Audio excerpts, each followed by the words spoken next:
Hey, what's up guys? So I'm coming to you with a squad builder for a double decimator list. I'm getting ready to put a list together. There are a lot of builds floating around with double decimators, and so I'm going to walk you through it, and we're going to try and build a double decimator list. So the first step is trying to figure out which pilots to use. Alright, so I'm going to hold this up here. So I've got Rear Admiral Cherno, Commander Kirk, Captain Oyken, and the patrol leader.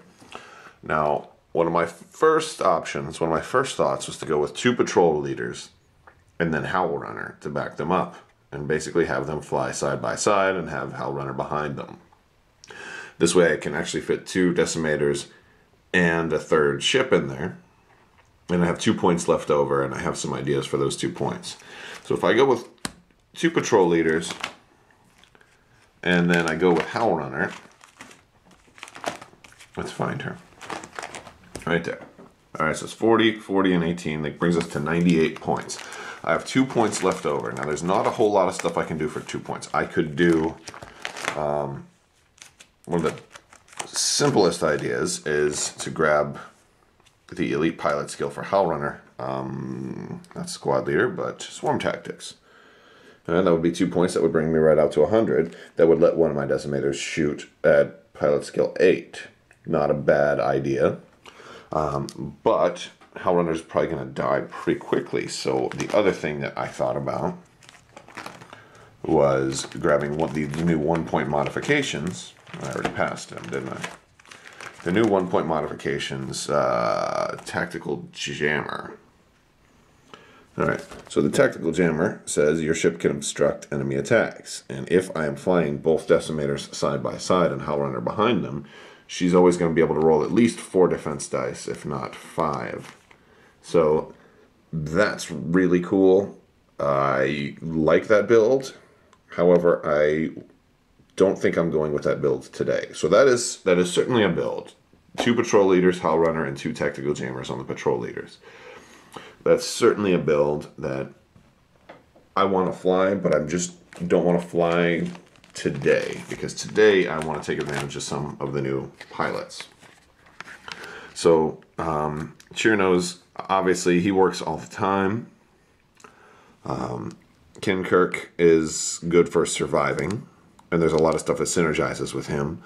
And Oyken is good for being up close and trying to crash, and there's a lot of stuff that synergizes with him. So let's take a look. All right, we've got, let's look at Oyken first, and then we'll do Kirk. So Oyken has, you want to have him in there right up close. You want to have him bumping. So not too many of the modifications really are good for that. The Tactical Jammer could work with him, because if he's up close, he may be obstructing quite a lot of stuff. So Tactical Jammer is a good modification for him. Let's see what else is good. I'm just going through one by one. I'm doing this live as I'm looking with you guys. Intimidation. Intimidation is very good with him. And while you're touching an enemy ship, reduce that ship's agility by 1. It only costs 2 points too, so it's cheap. It's an elite pilot skill, so you can't put it on a patrol leader, but it works good with Oyken.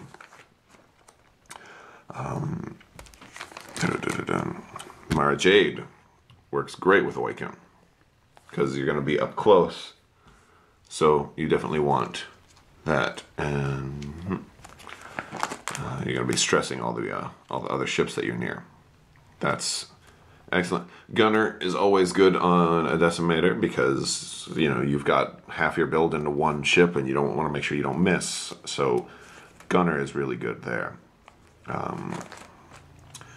We're in Astromechs now, so there's no Astromechs, no systems. We're not putting any ordnance on the thing. The title, Dauntless. This one could certainly work. So after you do a maneuver, basically after you bump, you can take a stress to do an action. It's all right. It stinks, like, as this is the first title that's going to give you a stress, like, does something bad. Like, I don't want to stress. I don't want. And it should be a free title if it's going to let you do that. I don't know. Well, I guess the Outrider title does something bad too, arguably. All right. So now we have Kirk. Now Kirk is more survivable, so let's look at the survivable stuff. Stealth device, which that would be a bad idea on Kirk because he's going to lose his. He has to lose his shields before his survivability kicks in. So if he's losing his shields, then he's probably lost his stealth device already by that point. So that's a bad idea.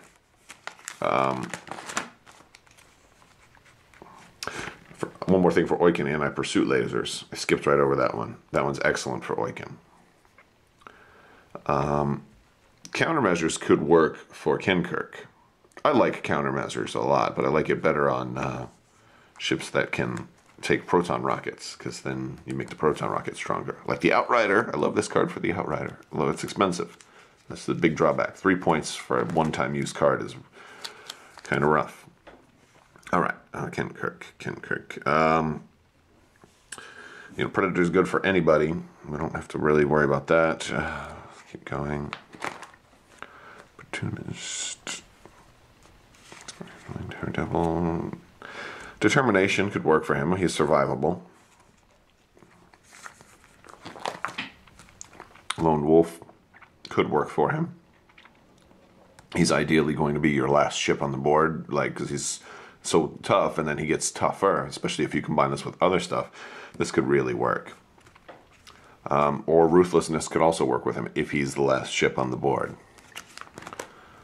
Now we're Rebel Crew, we don't want that. Rebel Captive could definitely work on him, because you can put 3 crew, right? So the Rebel Captive could totally work. It's not a bad idea. It has good synergy. So does Ysain. Ysain has some really nice synergy with him. She's probably the best possible crew for Kirk. Actually, she's not bad for anybody. She works on any Decimator. She just synergizes better with Kirk because of that. All right. And Moff Jerjerrod is also a possibility. But if you're putting other good crew, I don't know who I'd want to. I could see him and Vader working together. Like if you used Vader a couple of times, and then once you got rid of your shields and his stuff kicked in, then you used Jerjerrod to get rid of Vader. I could see that maybe, but it'd be really hard to swallow. Recon specialists, no, not with only 1 agility. I mean, it'd only be good for range 3 shots. So Kirk could stay alive that way. But I think I'm going with Chirano today, because Chirano has one combination that I really want to use, and that is Expose. Granted, they can all use Expose, they can all do this, but I've been really wanting to do Expose with him. Now, Expose is a problem, right? Expose, on most ships, it lowers your agility. You can totally do it here, because he's got a 0. He's not going back down. So it totally works with him. So it brings him up to a 4 attack, but it also takes your action. That's the problem. So being that it's an elite pilot skill, I can't do push the limit, but we can do experimental interface. So Chirano will be able to expose, setting himself to 4 attack dice, and then he can also take a target lock. And then I'll just keep doing that and keep doing that. And then once he has a turn where he takes the target lock and doesn't need to roll it for some reason, then I'll take a focus on top of that. So basically he'll be rocking that. So that's definitely what I want to do with Chirano. Okay, so one part of my build is complete with Chirano, with Expose and Experimental Interface. And then I also went with Oiken with the anti-pursuit lasers and Mara Jade. The reason I chose anti-pursuit lasers, I was wavering on getting Intimidation as well.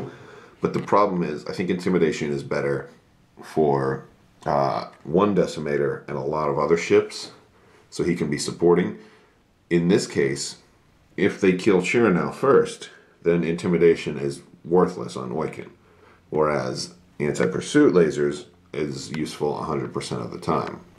If I'm bumping. They both have the condition that I have to be touching other ships. But this one, even if he's by himself, it will work. So that's the double Decimator list. There it is. Happy flying.